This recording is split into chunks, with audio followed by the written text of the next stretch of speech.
Okay, going around the table, current relationship status. Are you single, friends with benefits, talking stage, situationship, relationship, married, engaged, whatever? And what's your longest relationship? Go ahead.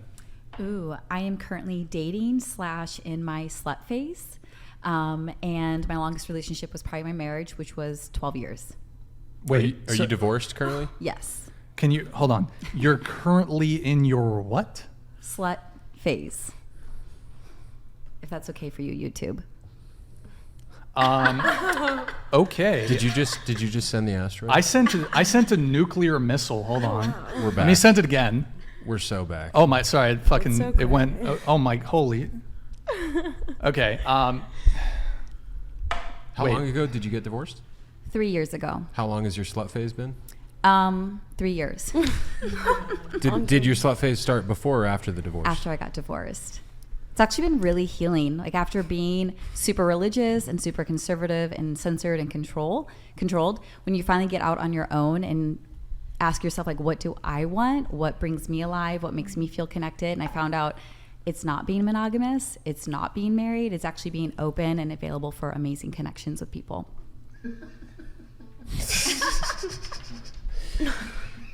That's amazing. By the way, Tate's now part of the stream. By I the way. have so many questions. I do too. I have so many answers. Wait, so you said, did you say proud slut phase? Oh yes, I'm very, very. It's been healing. Healing is the word I use for it.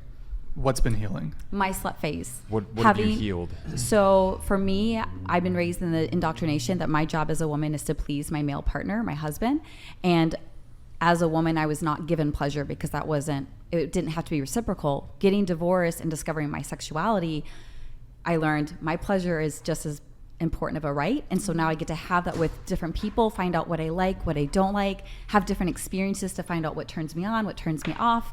And that's healing, to know yourself and to learn yourself and to feel good with your pleasure and not limit it because of what someone else thinks you should do with it. Nick, was that presented as Christianity to you, that the man just gets the pleasure and the woman doesn't get any pleasure? Was I that mean, kind of I think part it of was what more you experienced? it was more caught than taught. I think they would say it's equal, but in practice, it was my job as a woman to support the man and whatever he wants.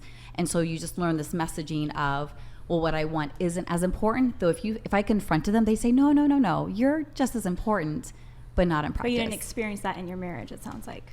Not the way I think it should have been. Correct. I'm sorry to hear that. Yeah, Because me too. I think an authentically Christian marriage, the man gives his life for the woman, and absolutely equal sexual pleasure is very important.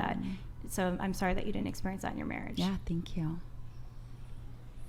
And you said, did you say what your longest relationship was? Yeah, it was my marriage, which was 12 years. Okay, gotcha. 12 years. But you're currently single. Dating, yeah. Dating.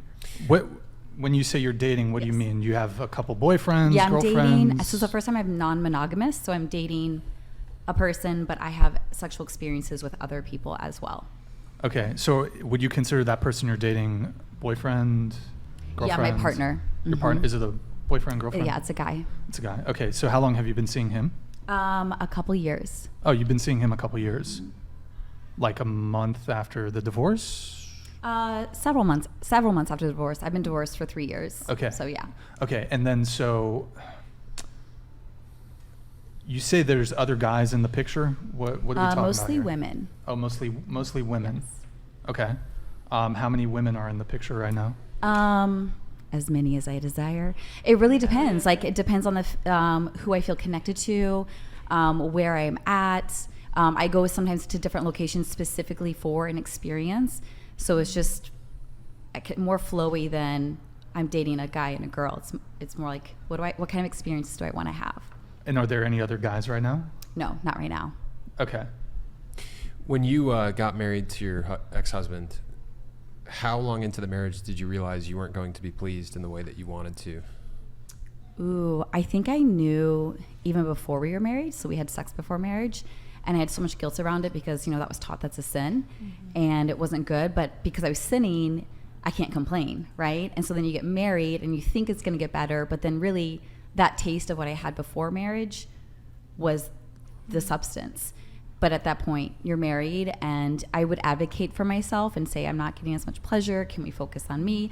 And there was some effort, but in the end, it wasn't reciprocated. For me, we were not sexually compatible, and I think that's part of why my slut phase has been so healing.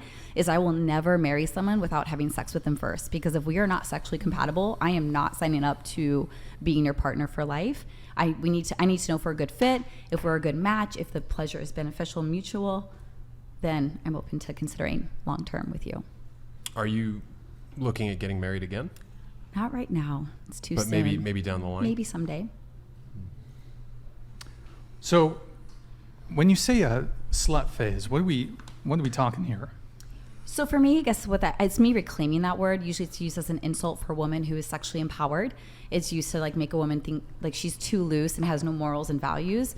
So it just means I have sex with who I want, when I want. And I don't have to limit it based on society's expectations, religions, rules. It's based on my desire and what's right for me. Okay. So do you object? It sounds like you object to this term slut. No, I love it. I love it when like we can reclaim it. When someone tries to use it against me, like that's when it's like when people try to insult you with words. I think part of the power is when you take it back and make it yours. So I've reclaimed it. So you can call me a slut, and I'm like, thank you, I am. But that's just for me. Okay. We'll come back to some of that stuff later. We'll give everyone the opportunity here to